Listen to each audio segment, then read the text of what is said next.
Hello, everyone, and welcome to another episode of the Wise Decision Maker Show, where we help you make the wisest and most profitable decisions. My name is Dr. Gleb Tsipursky. I'm the CEO of Disaster Avoidance Experts, the future of work consultancy that sponsors the Wise Decision Maker Show. And I'm joined today by Shri. Shri, can you please introduce yourself and share a little bit about your background and what you do? Dr. Gleb, very nice to be here. Thank you for having me. I am Shri Santhanam. I'm the EVP and GM of software platforms and AI at Experian. And Experian, as many of you may know, has among the most valuable consumer data sets in the planet. A lot of our audience might know Experian as the credit bureau, but deeply we're a data company evolving to become much more of a data-backed platform company. And my job is to use the power of AI to help amplify the impact our data has on businesses and consumers. So that's my role across the enterprise, and I focus on helping build products, productivity, our platforms, and adoption and education with AI. Excellent. Now, of course, Experian was using machine learning before the rise of generative AI, was using machine learning AI, and then generative AI hit in November 2022, and that was big. So tell me a little bit about your AI journey and focusing on generative AI, which we'll prioritize in this interview. Sure, as you said, we've obviously been doing AI for a while with our data lab, but also beyond just machine learning, we've had at Experian in our innovation labs, we've been working with transformers, experimenting with natural language for a while. So in November 22, when the ChatGPT meteor hit Earth, we were very well poised to actually lean forward and use generative AI to drive the impact that we saw that it would create with our business. And we organized ourselves along four key pillars. The first is products. And we said we have a number of existing products, and we see generative AI as bringing value and enhancing and innovating with those products, both with businesses and consumers. The second area we saw was productivity. We said we do a number of things internally which generative AI can help us get more effective and efficient about. And the third was we made a choice early and upfront and said, we suspect that a lot of companies will get stuck in POC land, and there'll be interesting POCs, but really nothing at production scale. So we invested early in what we said was a scale, platform, and governance, which I'm pretty happy we put in early, because otherwise we'd be stuck with POC land with a number of companies.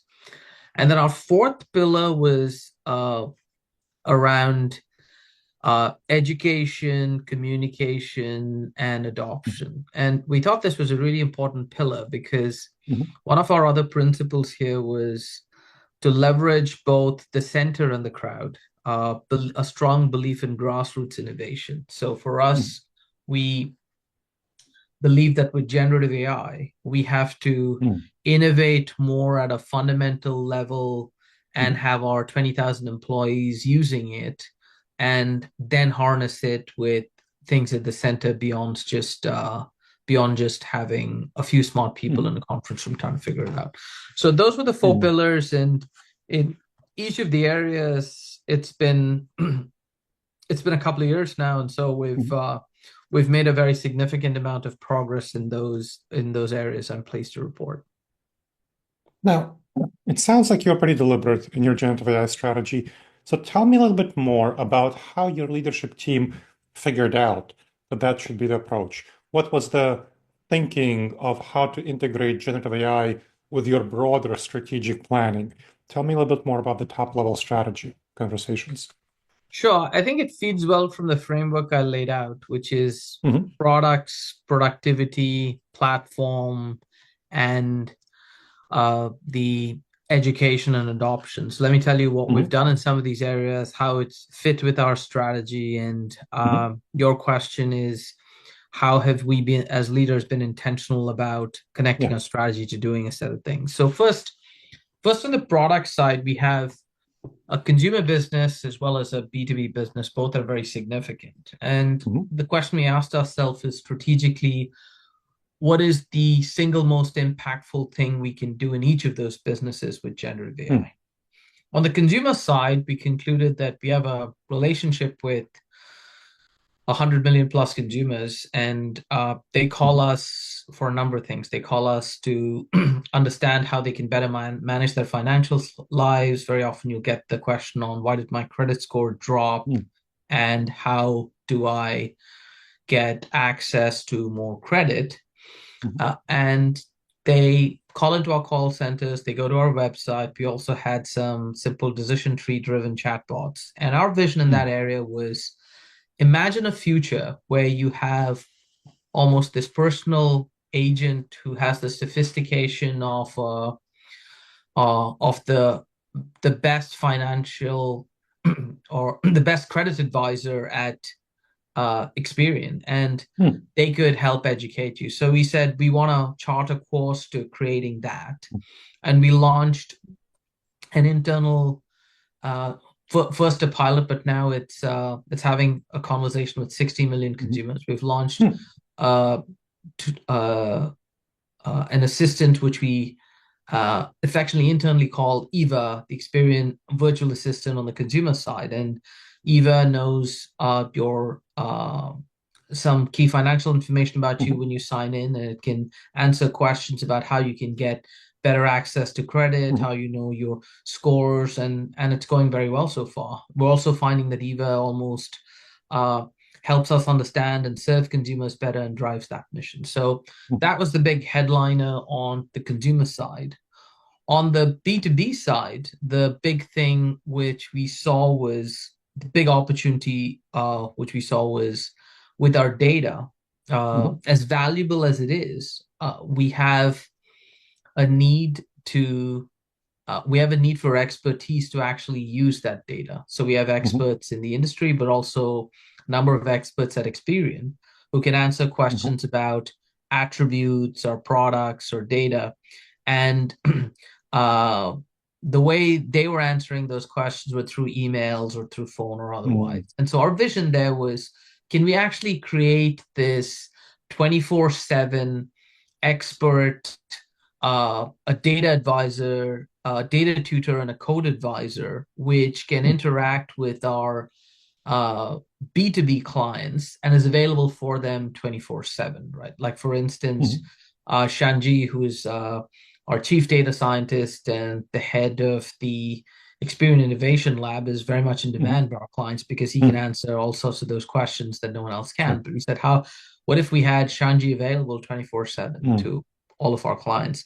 And so that's what we created with the Experian Assistant. It took about 6 months, but that's a huge success story. We've also won multiple innovation awards for what we've done there. And that's using an agentic framework. We've created a data tutor and a code advisor on some of our most important data sets. So that's what we did on product. So in productivity, we did some of the things you would expect leading scale organizations to do. We've used it in engineering and coding productivity, and we've rolled that out to our engineers across. We're using it in customer service. We're using it in everyday productivity with tools like ChatGPT Enterprise. So there's a number of things that we've done there which have been successful. And in fact, things like the Experian Assistant product ideas were born out of the work in productivity. And on platform, what we've done is we've built an in-house platform for us to host these services and set up a risk council. Both those things are really important because every use case, everything we build goes through a very rigorous approach of evaluating risk, managing the principles around it. And we take that we take our reputation and brand around data privacy and compliance very, very seriously. So we've created that governance framework.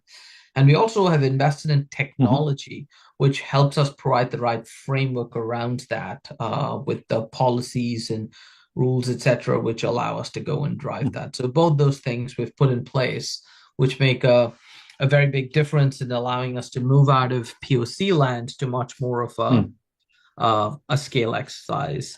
And then finally, on education, we have periodic hackathons where we have innovators building with Gen AI and driving a number of those pieces. And then we have training and education. But the pace here is moving.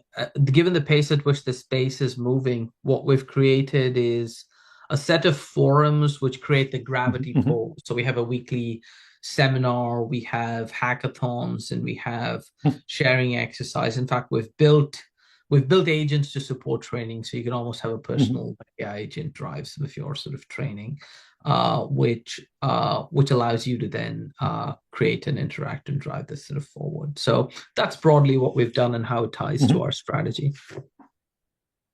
Now, in all of those areas, so you're really deliberate about this. I'm sure you have some good metrics for each of those areas. Can you tell me more about how you're measuring the ROI of your investment into generative AI in each of those areas? Sure. In products, we're looking at it as typically how, on the consumer side, how consumer companies would look at it, which is the number of conversations, the monthly active users, and our metrics are quite good. We're getting good engagement there, and it's growing, and satisfactions like NPS scores are rising. On the B2B side, again, it's still early days, so we're looking at it as both engagement but also productivity. And for our clients, we're seeing the Experian assistant is saving 50 to 75% sometimes on some key tasks and key areas. So we're looking at those metrics. I think for our internal piece, we have similar productivity metrics on how the percentage of time and the hours and things that would save. And then for our platform and education, some of our KPIs are around the number of tokens, the scale at which it's growing, or usage. So that's how we're measuring it, and we're looking at it on an ongoing basis. Now, you mentioned adoption as one of the areas that you've worked on. And of course, employees have a lot of concerns around generative AI. They have a lot of concerns about job displacement. They have a lot of concerns about their skills, which previously were highly valued, not being as valued anymore. Tell me a little bit more about what kind of employee anxieties you observed and what did you do to address them? Yes, I think right from the get-go, our messaging to our employees has been more about use of this as amplification rather than replacement, because our belief certainly is that two things are going to happen. One, it's going to augment how our employees can operate. So we want our employees to be using this. Second, we believe there'll always be a place for employees. Now, the job they're doing might be different and might evolve over time. So our message has been one of helping upskill, empower, and help people use it. And that's landed well so far. So I think people understand that, and they've been embracing that. And as we finish up, is there anything else that you haven't shared that you think would be helpful for folks to know about what's going on with AI at Experian? And also, as you're looking forward in the next 2 to 3 years with the rise of agentic AI, what kind of changes do you anticipate happening? I think we're I think at a profound moment in history where we're probably seeing once in a multi-generation technology playing out as we speak. I think it's hard to realize the magnitude of those things when you're in the midst of it. But I think the pace at which it's moving, we're almost taking it for granted. We're seeing in 3 weeks announcements from some of the leading companies about things we're doing. And if we just put these things in perspective, the pace at which we are seeing so many significant advancements, we are taking it for granted. And even 20 years ago, if we looked at the pace at which the internet or the mobile phone or things came out, it was much, much, much slower. We are light years ahead. So it will be interesting to see how we progress. And I think we're never going back, right? I think we're in a world where we are getting used to that sort of pace of change. To me, what the future holds for us is a world of trusted agents. And Hmm. I think we're now in a world where uh, in the previous 2 decades, we had Mhm. this race to see how fast technology could move and development could move. And I Mhm. think now it's moving at such a pace that we're going to go the other way. And we're actually Hmm. going to say, oh, it's going like really fast. So Mhm. what we need to do is ensure the trust keeps up with it. Mhm. Um, so I think we'll see much more investment in understanding around trust so that it can Mhm. keep pace with the technology and the things that we can actually do for us to be able to be much more intentional and deliberate about the outcomes. Okay. Thank you very much for sharing your expertise, Shri. This was very, very helpful. Fantastic and pleasure being here, Dr. Gleb. And thank you to the audience for checking out another episode of the Wise Decision Maker Show. Please make sure to subscribe wherever you checked out the show and leave a review. It helps other people discover the show and helps us improve the show. And if you have any questions, as always, email me at gleb, Gleb, at disasteravoidanceexperts.com. Fantastic. Take care.